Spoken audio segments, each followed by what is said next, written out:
বিসমিল্লাহির রহমানির রহিম। আসসালামু আলাইকুম। প্রিয় পঞ্চগড়ের ভাই ও বোনেরা, আপনারা এর মধ্যেই অবগত হয়েছেন যে আমাদের পিতা মোহাম্মদ জমির উদ্দিন সরকার আজকে ফজরের সময় সকাল 4:19 ইন্তেকাল করেছেন। ইন্না লিল্লাহি ওয়া ইন্না ইলাইহি রাজিউন। তার নামাজের জানাজা প্রথমটি ধানমন্ডি সংশ্লিষ্ট তাকওয়া মসজিদে অনুষ্ঠিত হবে এবং দ্বিতীয়টি সংসদ ভবনের অনুষ্ঠিত হবে ইনশাআল্লাহ।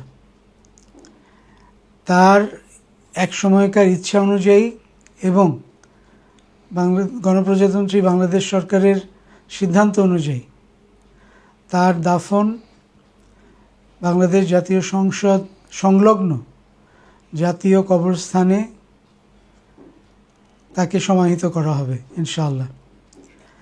আমরা চেষ্টা করেছিলাম তার মরদেহ নিয়ে পঞ্চগড়ে আসার জন্য হেলিকপ্টারে, কিন্তু ঢাকার আবহাওয়া অত্যন্ত দুর্যোগপূর্ণ, সেই কারণে সেটা কোনোভাবেই সম্ভব হচ্ছে না।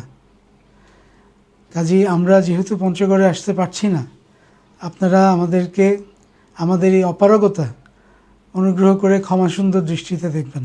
তিনি যদি কারো কাছে কখনো কোনো ঋণ করে থাকেন, আপনারা যদি কেউ যদি তার পাওনাদার থাকেন, তাহলে অনুগ্রহ করে আমাদের দুই ভাইকে এটা জানাবেন।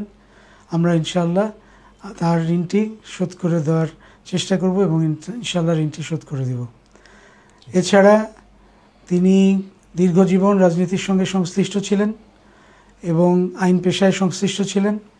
তার চলার পথে তিনি যদি কখনো কারো মনে আঘাত দিয়ে থাকেন, অনুগ্রহ করে আপনারা তাকে ক্ষমা করে দিবেন, দোয়া করবেন আল্লাহ সুবহানাহু ওয়া তাআলা যেন তাকে জান্নাতুল ফেরদৌস নসিব করেন ইনশাআল্লাহ। আমিন।